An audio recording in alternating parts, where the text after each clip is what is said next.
저하고 같이 신학을 공부하신 친구 한 분이 계셔요.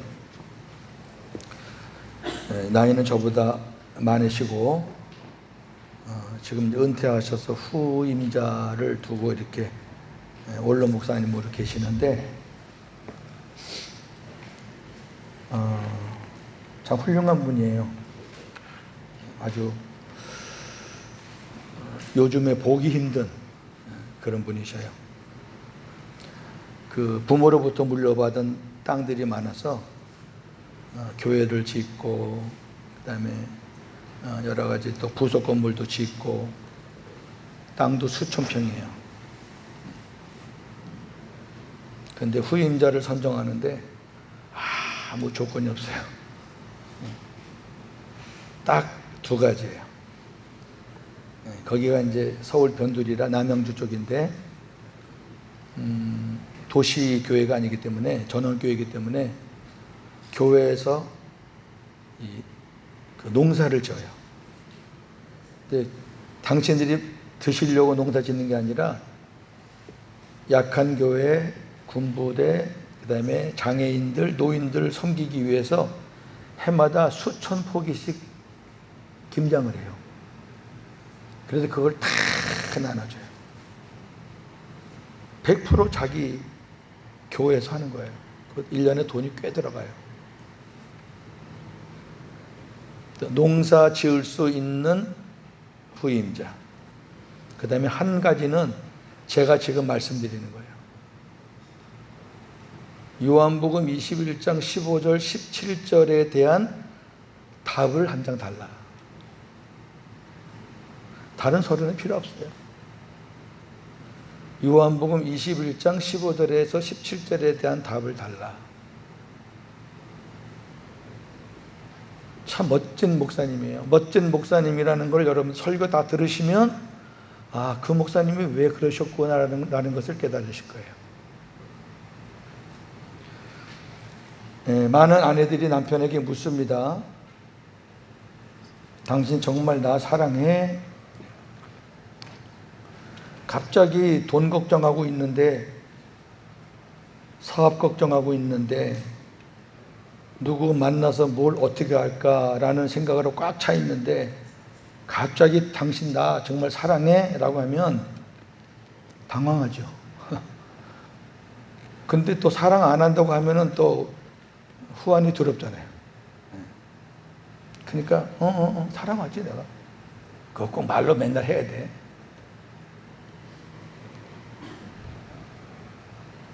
어떻든 아내가 물으면 남편이 이쪽이든 저쪽이든 간에 대답은 해요. 사랑해.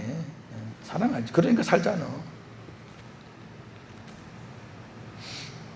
그 아내가 물을 때도 남편은 그렇게 쉽게 대답할 수 있는 질문이 아니에요. 이거는. 저도 만약에 저희 집사람이 살아있을 때 저한테 이런 질문을 가끔 했거든요. 지금도 살아서 한다 그러면은 그래 나 당신 사랑해 이렇게 쉽게 대답하지 못할 것 같아요. 다른 사람은 몰라도 남편, 아내는 너무 잘 알잖아요. 그럼에도 우리는 주님께서 아무개야 네가 나를 사랑하느냐라고 물으시면 아무 생각 없이 너무도 쉽게 아니면 습관적으로 네 주님 제가 주님을 사랑합니다 라고 대답할 때가 많아요. 그럼 한번 생각해 보자고요. 주님이 나를 사랑하느냐라고 묻는 그 질문이 아내가 묻는 질문보다 가벼워요. 아내가 묻는 질문은 고민하고 대답하는데 주님이 묻는 질문은 쉽게 대답해요.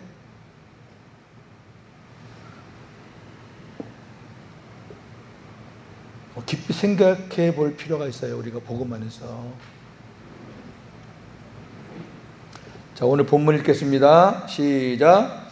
그들이 조반을 먹은 후에 예수께서 시몬 베드로에게 이르시되 요한의 아들 시몬아 네가 이 사람들보다 나를 더 사랑하느냐 하시니 이르되 주님 그러하나이다. 내가 주님을 사랑하는 줄 주님께서 아시나이다. 이르시되 내 어린 양을 먹이라 하시고 또 두 번째 이르시되 요한의 아들 시몬아 네가 나를 사랑하느냐 하시니 이르되 주님 그러하나이다. 내가 주님을 사랑하는 줄 주님께서 아시나이다. 이르시되 내 양을 치라. 세 번째 이르시되 요한의 아들 시몬아 네가 나를 사랑하느냐 하시니 주께서 세 번째 네가 나를 사랑하느냐 하심으로 베드로가 근심하여 이르되 주님 모든 것을 아시오매 내가 주님을 사랑하는 줄을 주님께서 아시나이다. 예수께서 이르시되 내 양을 먹이라. 그래서 아까 말씀드렸던 그 친구 목회자 교회에 농사 잘하고 또 이 질문에 대답을 잘해가지고 후임으로 오신 지 벌써 한 5년 될걸요?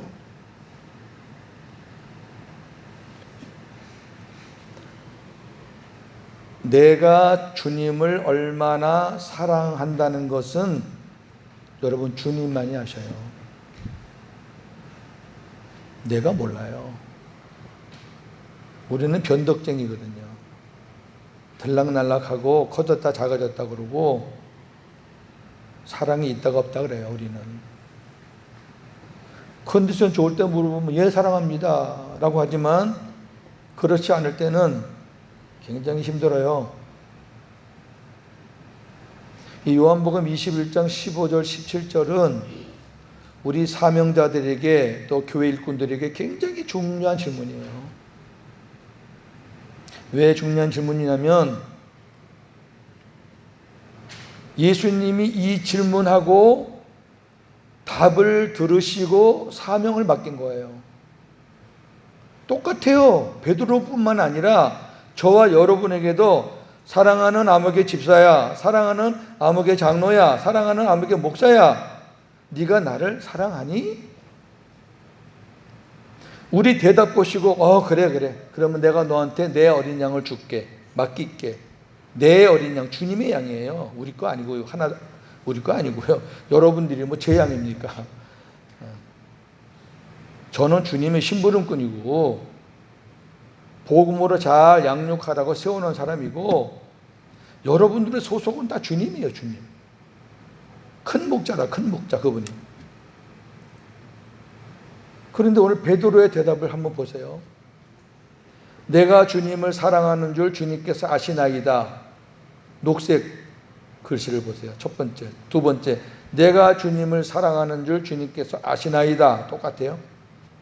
세 번째, 내가 주님을 사랑하는 줄을 주님께서 아시나이다. 근데 예수님께서는 그래 내 어린 양을 먹여라. 그래 내 양을 쳐라. 그래 내 양을 먹여라 그랬어요.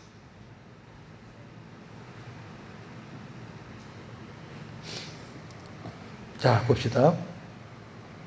예수님이 베드로에게 3번 물으셨는데 예수님이 베드로에게 3번 물으셨을 때 베드로는 네, 내가 주님을 사랑합니다 라고 대답하지 않고 내가 주님을 사랑하는 줄은 주님이 아십니다 그랬단 말이에요. 아니 내가 사랑한다고 고백하면 되잖아요. 우리 옛날에 막 쉽게 했던 것처럼 사랑하지요 주님. 그러니까 내가 목사도 하고. 근데 대답하고 나서 굉장히 뻔뻔함을 많이 느꼈어요. 정말인가? 근데 베드로는 내가 주님을 사랑하는 줄 주님이 아십니다. 자, 베드로의 이런 대답이 왜 이런 대답일까? 한번 3가지로 생각해 봐요. 첫째, 예수님을 3번 부인한 것이 마음에 걸려서 그랬을까? 3번 질문하시니까 자기가 예수님을 3번 부인한 것이 생각이 나고 마음에 걸려서 이렇게밖에 대답 못했을까? 아니면 예수님을 사랑한다는 말에 자신이 없어서일까? 아니면 예수님을 진심으로 사랑하지 않아서일까? 그럼에도 주님은 베드로에게 야, 너 대답이 뭐 그래? 사랑한다고 말 못해? 자신이 없어? 네가 나를 사랑하는 거를 주님이 내가 안다고? 이렇게 책망하지 않고 그런 베드로에게 내 양을 먹여, 내 양을 쳐, 사명을 줬어요. 아까 그 목사님이 왜 이 본문을 던졌는지 이해가 되시죠? 내가 여러분들이 주님을 얼마나 사랑하는지는 주님이 나보다 더 잘 아셔요. 자, 보세요. 부부간에도 당신을 사랑해 라고 말은 하지만 말뿐인 경우가 너무 많아요. 그걸 누가 잘하냐? 상대방이 너무 잘하는 거야. 말은 사랑한다고 하는데 그 사랑한다는 고백을 받는 사람은 속으로 웃는 거예요. 아이, 저 사람 봐. 자기가 날 사랑한다. 말은 못하지만. 상대방은 전혀 사랑을 느끼지 않아요. 그런데 나는 사랑하고 있다고 일방적으로 착각을 하고 있어요. 이런 경우가 많다. 하물며 우리가 주님을 사랑한다는 생각이나 고백이 얼마든지 허울뿐일 수 있고 착각일 수도 있고 형식적일 수도 있다는 거예요. 주님은 지금도 우리들에게 물어요. 왜 물으신지 아세요? 사명 주시려고. 너 공부 얼만큼 했는데, 너 교회 생활 얼만큼 했는데, 너 집사 얼마큼 하고 너 목사 생활 얼마큼 했는데 어휴 막 오래 했구나. 그래 너한테 줄게. 그거 아니고 성경에 그런 내용은 하나도 없어요. 너 정말 나 사랑하니? 그 질문 하나예요. 그거 주시기 위해서 지금 물으신다고 지금 베드로에게 물으시는 주님은 지금도 동일해요. 동일한 질문을 하죠 우리에게. 고목사야, 네가 나를 사랑하냐? 어떻게 대답해야 될까요? 네, 주님. 제가 주님을 얼마나 사랑하는지는 주님만이 아십니다. 왜 그런지 아세요? 지금 베드로가 예수님을 3년간 쫓아다녔던 사람이에요. 그것도 막 아침에 만나고 저녁에 자기 집에 가서 잤다가 또 그 다음날 아침에 또 그게 아니고 예수님과 동고동락을 했어요. 3년 동안. 예수님이 가는 곳에는 꼭 같이 갔어요. 누구보다도 열정적인 사람이었어요. 그런데 예수님이 십자가에 죽으시고 자기네 곁을 떠나니까 이 베드로가 다른 사람들을 선동을 해서 고기 잡으러 가요. 이 베드로가 주범이에요. 물론 거기 예수님의 12제자 중에서 어부가 몇 명 있습니다.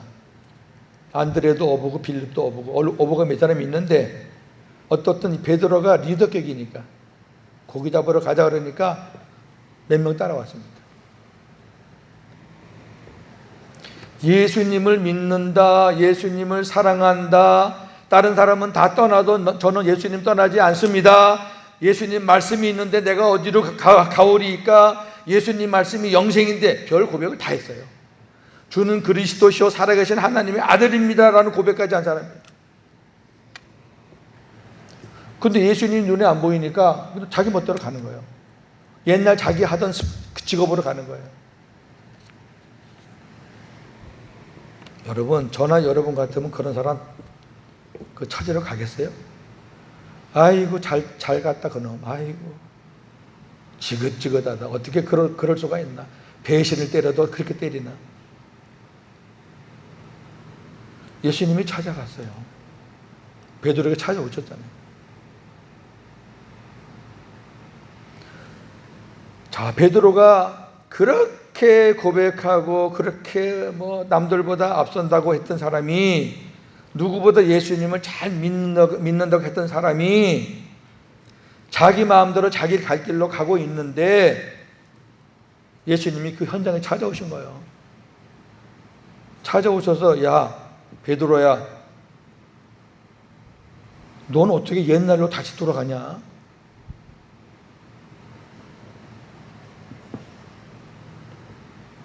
너 나하고 약속한 거 다 거짓말이었어? 이렇게 말 안 했어요. 한마디도 안 물었어요. 딱 요거 질문하신 거예요. 그러니 베드로가 뭐라고 대답을 할 수 있겠냔 말이에요. 베드로가 예수님을 사랑해요. 순간순간 사랑하기 때문에 그런 고백을 했던 거예요. 그런데 자기는 지금 자기 고백과 엉뚱한 길로 가고 있잖아요. 그런데 그 엉뚱한 길로 가고 있는 곳에 예수님이 찾아오신 거예요. 자, 여러분 같으면 그럴 때 뭐라고 대답하겠어요? 야, 고목사야, 너 나 사랑하니? 사랑은 하는데 사랑한다는 말을 어떻게 하겠냐고요. 저나 여러분이 예수님을 믿는다고 수십 년 믿었어요. 율법으로. 여러분 율법으로 예수님 믿으면 천국 못 가요.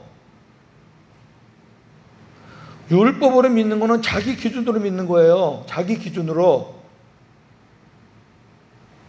그러니까 자기 기준에 의해서 다 판단하는 거예요.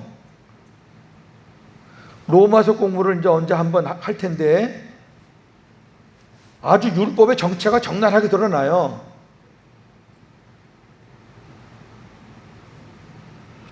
여러분 예수님을 믿는다고 고백했잖아요. 지금까지 예수님 사랑한다고 고백했잖아요. 우리. 그런데도 사는 거는 내 마음대로 살잖아요. 똑같아. 베드로랑 똑같아요. 그런데 그 베드로에게 예수님이 육신으로 계실 때 예수님 앞에 옆에 찾아온 것 같이 예수님을 믿는다고 막 떠들고 그렇게 하면서 예수님을 이용해서 복 받으려고 그러고 이용한 거지.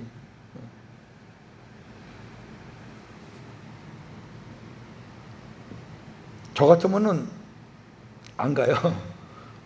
근데 예수님은 그럼에도 불구하고 저와 여러분들 마음 안에 찾아오신 거예요. 그 저와 여러분들 안에 오셔서 노크를 하시는 거예요. 네가 마음의 문을 열고 나를 영접하면 내가 네 안에 들어가서 너와 더불어 먹고 마시겠다. 너와 함께 살겠다는 거예요. 얼마나 황송합니까 이게. 베드로보다 더 황송하지 우리는. 내가 의를 행하고 잘해서 주님이 찾아오신 게 아니라 이분은 주님을 믿고 몸은 교회 가 있는데 생각과 마음은 다른 데가 있거든요. 그 율법이에요 그게.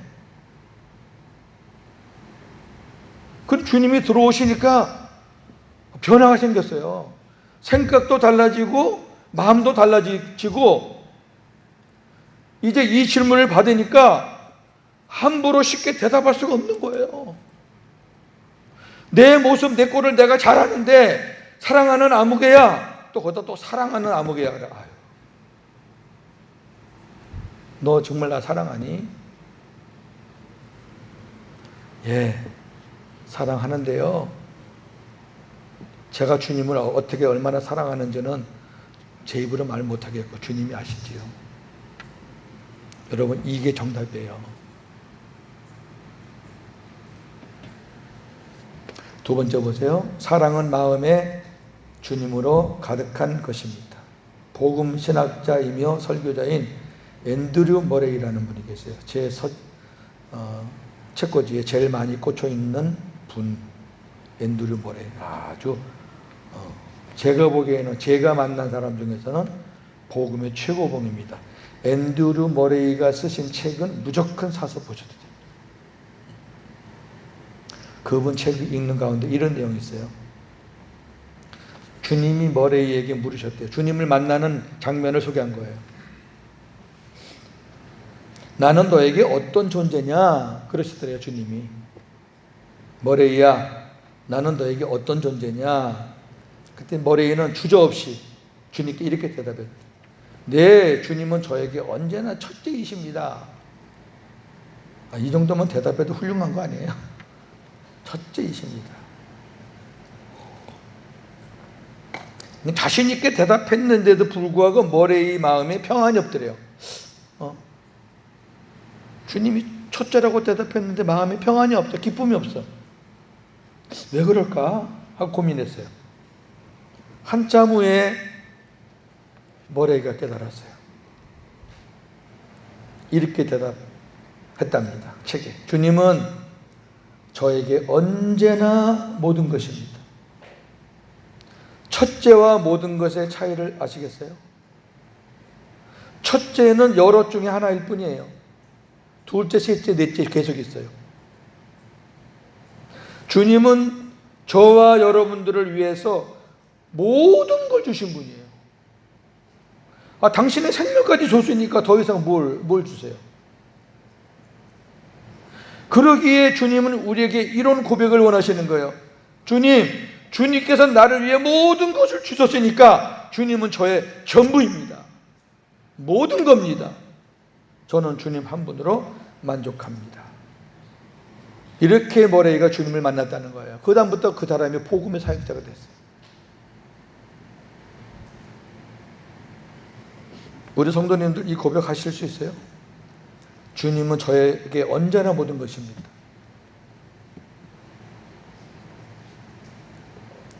주님을 믿는 것과 주님을 사랑하는 것은 달라요. 믿는 거는 우리가 주님의 자녀가 됐다는 거고, 주님을 사랑하는 거는 자녀의 모습을 나타내는 거예요. 달라요. 우리의 행위가 복음에서 일탈하는 경우가 있어요. 벗어난단 말이에요. 이거는 믿음이 없어서가 아니에요. 믿음이 있어도 벗어나요. 이거는 사랑이 없기 때문이에요. 이거는 구원 문제가 아니라 그 말이에요. 자, 예를 들어 한번 들어볼게요. 제가 목회자니까. 교우 중에 큰 회사 사장과 길가에서 보따리 장사하는 이가 있다고 합시다. 누구를 신방할 때 마음이 기쁘고 감사하나요? 누구를 신방할 때 마음이 기쁘고 감사하나요? 주님이라면 어떻게 하셨을까? 주님은 답이 여기 있어요. 우리 마태복음 25장 40절입니다. 시작. 임금이 대답하여 이르시되 내가 진실로 너희에게 이르노니 너희가 여기 내 형제 중에 지극히 작은 자 하나에게 한 것이 곧 내게 한 것이니라. 왜 이런 말씀을 하셨을까? 두 분 다 귀해요. 두 분 다 하나님의 생명이 있으면 다 귀해요. 그런데 큰 회사 사장님은 목회자가 안 가도 그분은 찾아올 분들이 많아요. 많이 와서 서로 기도해 주려고 그래요. 그 이유는 제가 말 안 해도 아시겠죠? 그런데 길가에서 보따리 하는 장사는 찾아오는 사람이 없어요. 늘 외로워요. 매일매일 한 푼 한 푼 그 버는 수입으로 그것이 안 되면 하루 생활이 안 되는 그런 사람이에요. 주님은 그런 사람을 찾아가신다는 거예요. 이거는 믿음의 문제가 아니에요. 그 목회자의 그 사랑의 마인드 문제라고. 남아프리카 공화국에 플로이드 맥클랑이라는 분이 계셔요. 그분의 책에 제자도의 본질이라는 책에 이런 말을 합니다. 아프리카 성도들에게 고통을 주는 것은 에이즈, 말라리아 등 질병과 부패하고 포악한 관리들의 횡포도 있지만 저급한 나라일수록 이런 게 심하잖아요. 부패하고 포악한 관리들. 그보다 큰 것은, 더 큰 것은 명예와 돈을 좋아하고 왕처럼 군림하는 교회 목회자들이다. 이렇게 썼어요. 아프리카를 정복하고 남미를 정복한 나라들이 다 유럽이에요. 근데 지금 정복을 당했던 나라들이 자기를 정복한 나라를 안 좋아합니다. 왜 그럴까요? 유럽의 나라들은 대부분 종교가 기독교예요. 기독교를 가지고 그런 명분으로 들어갔어요. 그런데 그들에게 예수님은 심어주지 않고 그 기독교라는 명분을 가지고 하나님 앞에 자기를 받았다는 걸 자랑하고 니네들은 하나님을 안 믿기 때문에 노예야 포로가 되는 거야 하면서 굴림을 했다는 거지. 근데 거기에 앞장선 사람들이 설교를 하는 목회자들이다. 이건 역사적인 사실을 기록한 거예요. 현대의 교회들이 왜 이리 쉽게 무너져 가고 있을까요? 성공신학과 세상복음 때문이에요. 우리나라도 수십 년 전에 가난했잖아요. 저 어릴 때만 해도 가난했어요, 다. 그때는 교회와 기독교인들이 세상으로부터 존경받던 시절이 있었어요. 정말 목사님이라 그러면은요, 안 믿는 사람들도 90도 각도로 인사했어요. 지금은 누구에게 목사란 말을 못해요. 그 얼굴 보기 싫어서. 비참하게 됐습니다, 지금.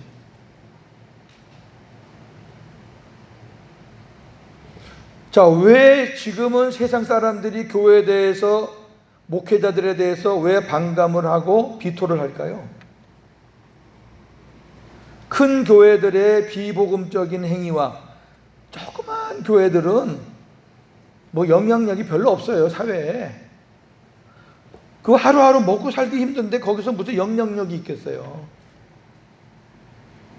그리고 큰 교회들이 그냥 큰 차 갖다 대고 그냥 작은 교회 앞에 세워놓고 싹싹 몰고 가는데 뭐 작은 교회들이 뭐 한숨 쉴 일이나 있지 무슨 영향력이 있겠어요. 이 큰 교회들의 그런 비복음적인 행위들, 교인 도둑질하는 거는 뭐 옛날 일이 됐고요. 이번에도 저도 집에 갔더니 우리 집 앞에 순복음교회가 하나 있는데 그 지역에 있는 집들을 거의 다 샀더라고요. 헌금이 남으니까 전부 다 땅 사는 것밖에 몰라요.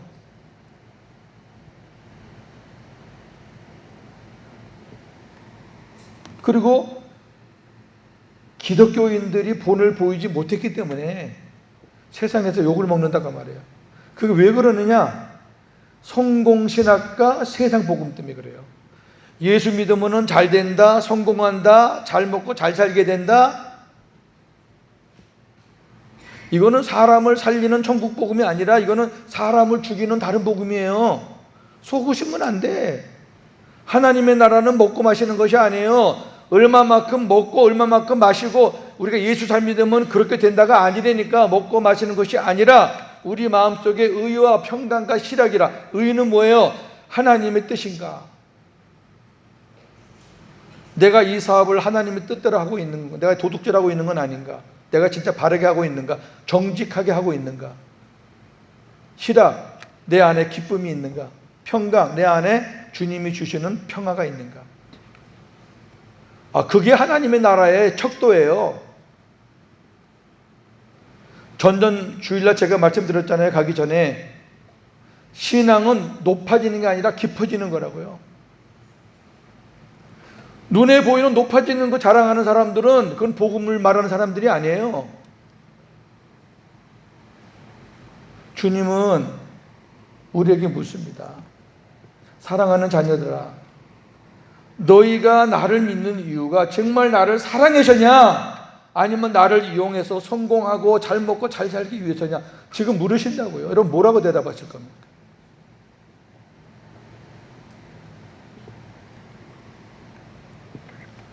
사랑하느냐 아니냐의 핵심은 내 마음에 무엇이 가득하냐가 핵심이에요. 자, 사무엘상 16장 7절 시작.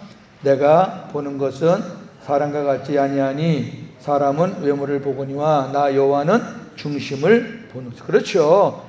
외모를 보는 것은 사람이에요. 얼마나 잘생겼느냐, 몇 평집에 사느냐, 얼마나 많이 배웠느냐, 얼마나 많이 가졌느냐, 그거는 사람들이 보는 기준이에요. 여러분 성경에서 하나님이 그렇게 보는 사람이 어디 있어요? 오히려 있는 거 다 내놓는데. 삭개오도 주님 만나고 다 내놨고, 사도 바울도 주님 만나고 만나도 다 내놨고, 12 사도들도 주님 만나고 자기 업을 다 내놨는데 어디 예수 믿고 챙기라는 게 어디 있냐고요. 왜 여러분 성경을 거꾸로 보냐고요. 왜 세상 복음을 가지고 그걸 진짜 복음으로 알고 따라왔냐고요. 예수님이 이용해서 무슨 덕을 보시려고. 그거 아니라고요. 제가 여러분 이렇게 강력하게 말하는 거는 우리가 그렇게 살아왔던 시절이 너무나 아깝고 억울해서 그래요. 억울해서. 속은 게. 사람들은 우리 외모를 보지만 주님 우리 마음을 보십니다. 따라서 우리가 사람을 함부로 판단해서는 안 돼요. 우리가 판단은 눈에 보이는 것으로 판단하지만은 주님은 우리 마음을 보시는데 저와 여러분은 마음을 못 봐요. 마음을 못 보는데 우리가 어떻게 판단을 해요? 올바른 판단은 주님만이 하시는 거지. 저나 여러분 안에는 다 우상이 있어요. 어떤 우상? 탐심이라는 우상. 자녀에 대해서 탐욕, 욕심을 부려도 그것도 자녀가 우상이 될 수 있고요. 물질만 탐심이 아니에요. 명예, 권세, 얼마나 복잡한데 우리 마음이요. 그러고 나니까 우리 마음속에 주님이 차지하는 그 크기가 별로 안 큰 것 같아요. 그죠? 사랑은 마음인데 몸은 마음에 있는 대로 움직여요. 우리 안에 사랑이 주님을 사랑하는 마음이 있으면 주님을 사랑하는 행동이 나오는 거고, 우리 안에 물질이 꽉 차 있으면 물질에 따라 내 몸이 가는 거고, 우리 안에 명예와 권력에 대한 욕심이 있으면 그거 얻으려고 가는 거예요. 주님이 묻습니다. 사랑하는 우리 외국인 교회 성도들아, 네가 나를 사랑하느냐?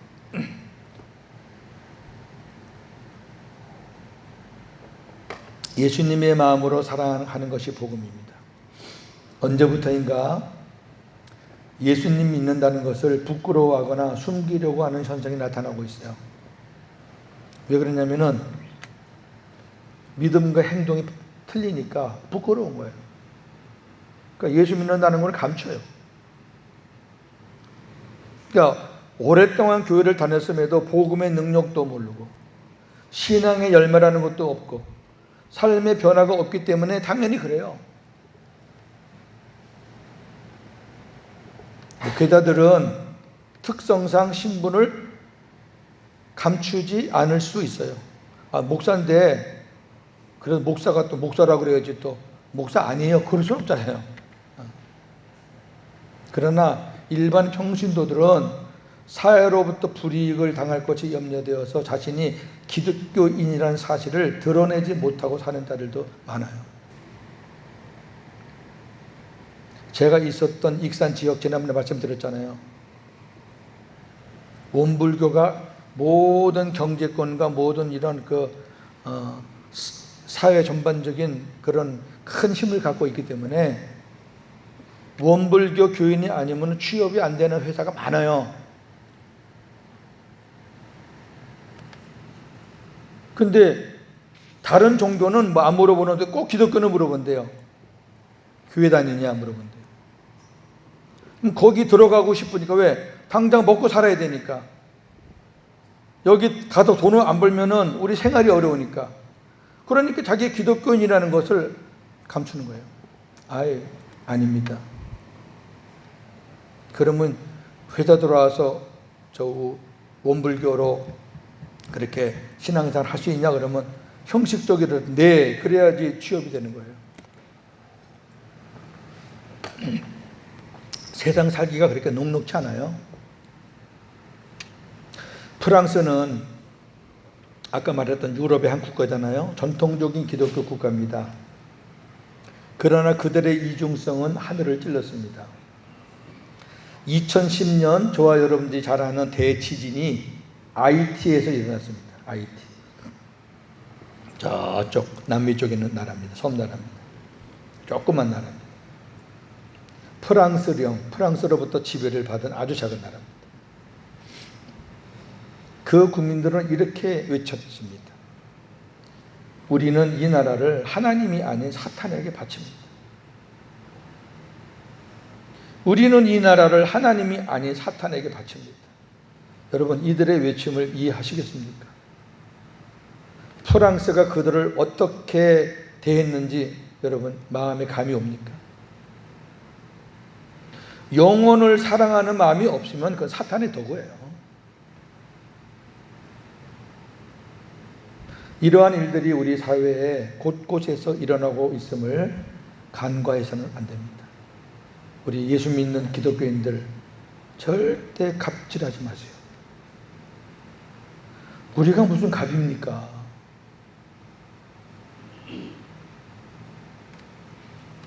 예수를 믿으면 거듭납니다.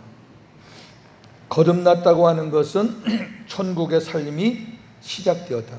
예수를 믿는다는 것은 예수님을 내 안에 영접한다는 거예요. 영접하지 않고 무슨 입으로 무슨 믿어. 예수님이 내 안에 안 계신데 어떻게 거듭나요? 그럼 예수님이 계시면은 내 의지와 상관없이 천국의 삶이 시작되는 거예요. 자기도 모르게 생각이 바뀌고 마음이 바뀌고 자기도 모르게 기쁘고 이상한 거예요. 이게 복음이 들어가면. 아직 이런 경험 없으세요?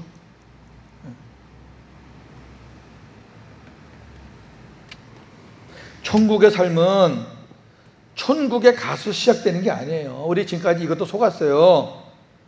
죽어야 가는 천국은 이 땅에서 예수님이 내 안에 오셔서 예수님이 나의 주인이 되어 예수님의 다스림 속에서 우리가 천국의 삶을 사는 거예요. 천국은 내 안에 예수님이 들어오셔서 내 안에서부터 천국이 시작되는 거예요. 왜? 예수님이 천국이고 예수님이 계신 곳이 천국이니까. 나는 아무것도 아닌데 보배가 내 안에 들어오셔서 내가 보배가 된 거거든요. 그러니까 천국이 되니까 이 안에서 성령의 기름 부으심도 주님의 생수도 부어지고 너무 기쁜 거예요. 그런 것을 맛을 보지 않고 이 세상 살면서 예수님을 내 주인으로 모시지 않고 그냥 율법으로 그래 자기 마음대로 껐떡껐떡 살다가 어떻게 천국 가냐고. 저나 여러분이 천국을 무슨 힘으로 가요? 무슨 의로 가요? 의로는 못 가요. 주님을 믿어야 주님이 우리를 끌고 가시는 거지. 주님이 우리를 데려가시는 거죠. 천국은 우리가 어떻게 가요? 내가 길이요 진리요 생명이니 나로 말미암지 않고는 갈 수 없어요. 예수님 아니면 못 가요. 근데 예수님이 하늘 보좌 계시는데 예수님 나 가요. 점프해서 갈 수 있나요? 안 된다니까요. 안 된다니까. 그러니까 힘들지요. 천국 가기가. 그러니까 천국 갈지 안 갈지가 헷갈리고 구원 받았나 안 받았나를 헷갈리고 맨날 그렇게 사는 거예요. 부부싸움 한번 하고 자식 한번 몽둥이 치면은 아이고 나는 천국 가기 틀렸다. 불안한 거예요.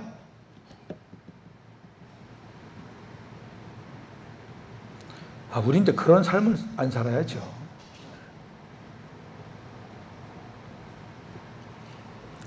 믿음 생활을 하는 우리도 세상을 살다 보면 관계가 불편한 사람들이 생길 수 있어요. 저 사람은 절대 용서 못해. 있죠. 저 사람은 안 만나는 게 복이야. 내가 생명되었으니 미워할 수는 없지만, 그러니까 내가 복음을 알았으니까 미워할 수는 없지만, 상관은 말아야지. 이렇게 생각할 수 있죠, 그죠? 주님이 이렇게 묻습니다.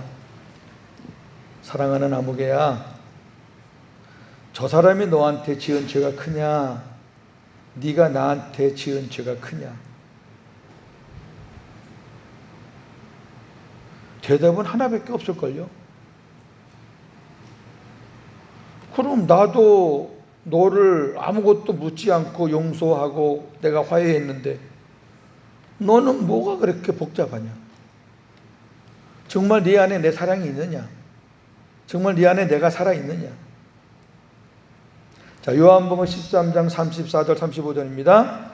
새 계명을 너희에게 주노니 서로 사랑하라. 내가 너희를 사랑한 것 같이 너희도 서로 사랑하라. 너희가 서로 사랑하면 이로써 모든 사람이 너희가 내 제자인 줄 알리라.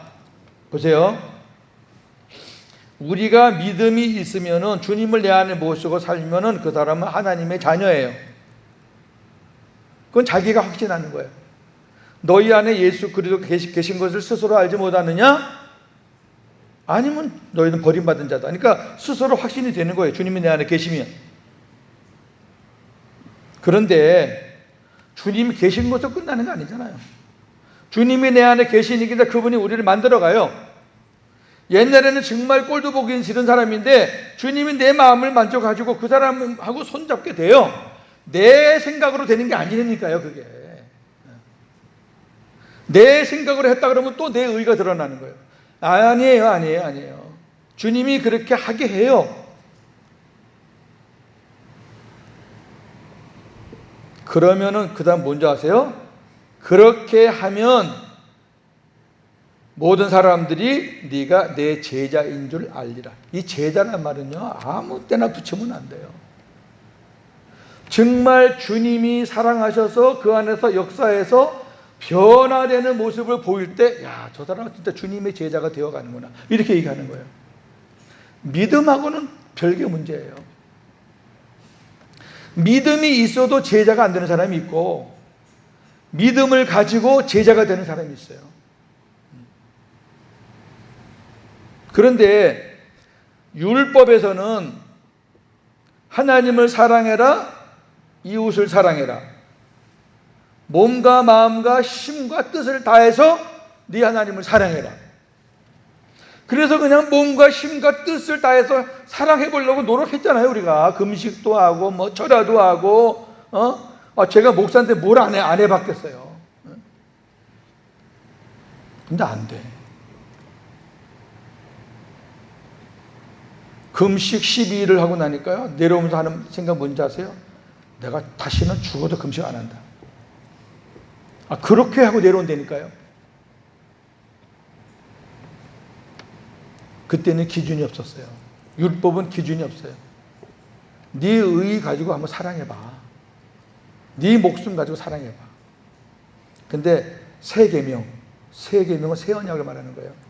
복음이에요, 복음. 복음은 기준이 있어요. 뭐냐면 내가 너희를 사랑한 것 같이 너희도 사랑하라는 거예요. 이게 기준이에요. 내가 너희를 사랑한 표적이 뭐냐? 내가 니네 안에 들어가 왔잖아. 너희 안이 깨끗해서 내가 들어온 거 아니잖아. 내가 들어오는 그 순간에 너는 죄를 짓고 있었잖아, 마음으로. 근데 내가 아무것도 안 묻고 내가 들어왔잖아. 내가 들어오기를 마음으로 영접했기 때문에 난 들어왔잖아. 그러고 내가 들어와서 너에게 아무 과거를 안 물었잖아요. 주님이 들어오시면 그 순간 그 이전에 짓는 죄는 주님이 묻지도 않고 기억도 안 하신다 그랬잖아요. 근데 너는 왜 옛날에 있었던 거 이런 거 저런 거 끄집어 대면서 왜 사람들을 계속 원수를 삼고 담을 쌓고 왜 미워하냐 그거예요. 이건 말이 안 되는 거지. 믿음은 있어도 그 사람은 복음의 역사를 체험하지 못하고 있는 거죠. 주님의 제자가 아니에요.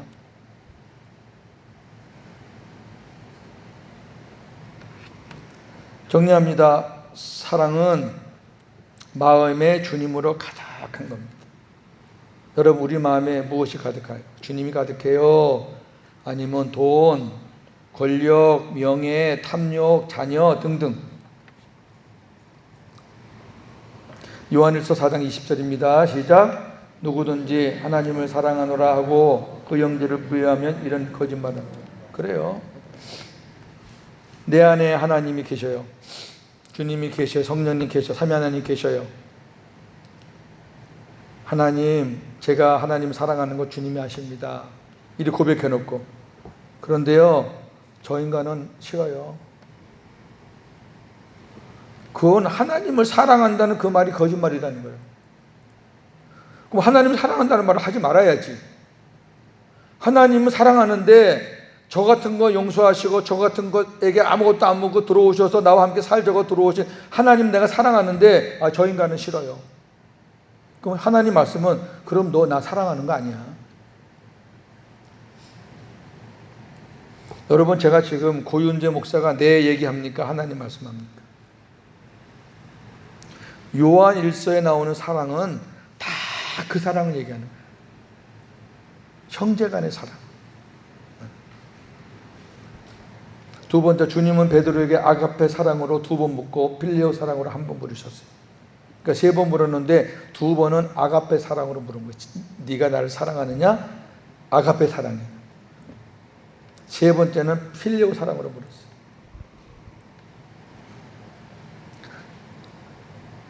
제가 나가기 전에 봤던 말씀 기억나죠? 베드로후서 1장 5절 7절입니다. 시작. 너희 믿음의 덕을, 덕의 지식을, 지식의 절제를, 절제의 인내를, 인내의 경건을, 경건의 형제 우애를, 형제 우애의 사랑을 더하라. 여기 형제 우애가 필레오고 여기 뒤에 사랑이 아가페예요. 여러분, 신앙의 7단계에서 제일 높은 단계예요. 형제 사랑하고 이웃 사랑하고 그다음에 하나님 사랑하는 거는요, 저와 여러분들이 아직도 올라가야 될 죄송합니다. 깊어져야 될 깊은 곳에 있는 거예요. 쉬운 게 아니에요. 쉬운 거 아니니까 나 너 사랑해, 나 하나님 사랑해, 쉽게 대답할 수 있는 문제가 아니에요.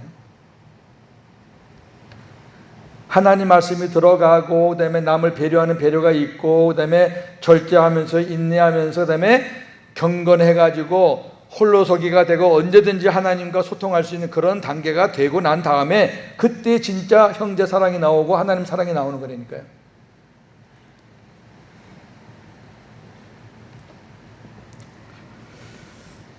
저는 요새 이렇게 대답해요. 주님이 물으셔요. 사랑하는 내 종아, 네가 나를 사랑하느냐? 예, 주님 사랑합니다. 그런데요, 제가 얼마나 사랑하는지는 주님이 아시지요.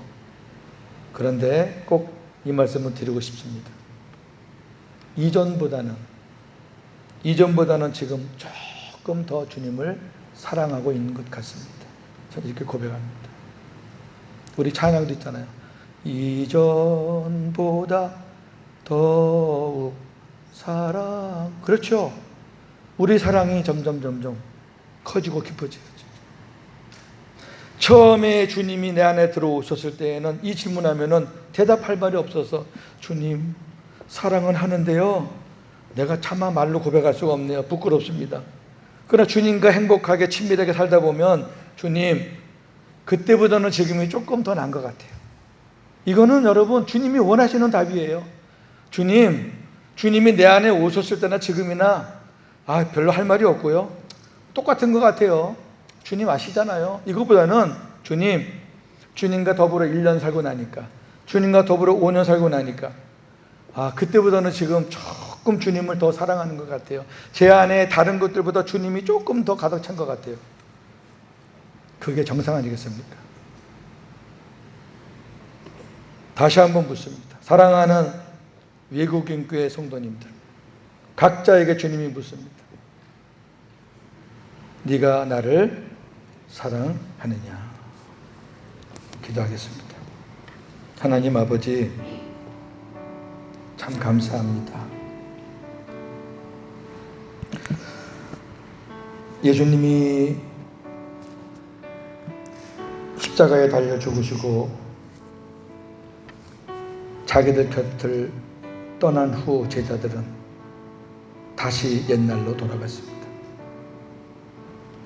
3년 동안 살았던 거 다 잊어버리고 예수님이 부활하셨다라는 마리아의 말을 듣고도 안 믿었던 자들입니다.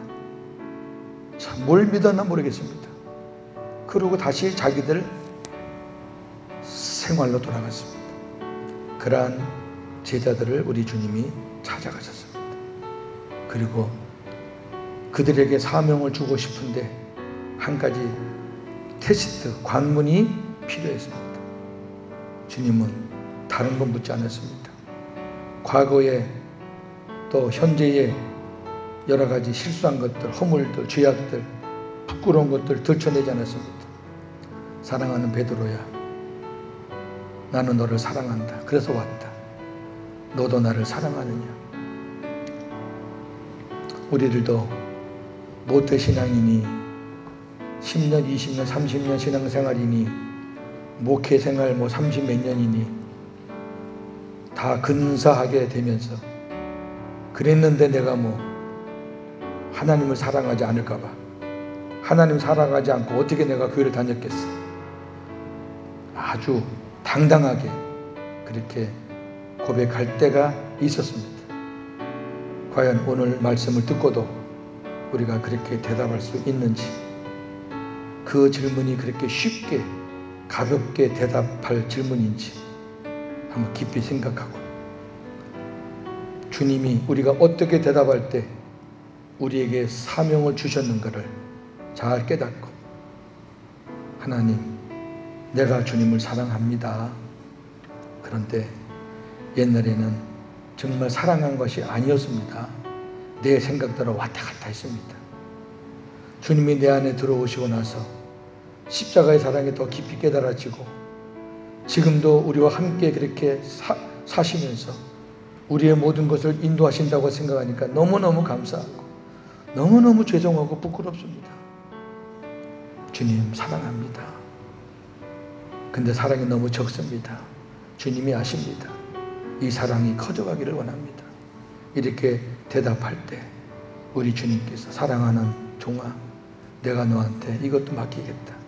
내가 너한테 이것도 맡기겠다. 잘 맡아서 충성해 주기를 바란다. 그것이 오늘 주님의 질문 아니겠습니까? 이제 우리 교회는 새로워져야 됩니다. 과거의 역사는 다 접어두고 이제 새로워져야 됩니다. 이제 복음으로 새롭게 시작해야 됩니다. 옛날에 과거에 내가 뭘 했던 게 중요한 게 아닙니다. 이제는 복음 안에서 주님이 진짜 맡겨주신 일들 정말 잘 감당하기를 원합니다. 하나님 함께해 주실 줄 믿고 감사드리며 영광 돌립니다. 예수님의 이름으로 기도합니다. 아멘.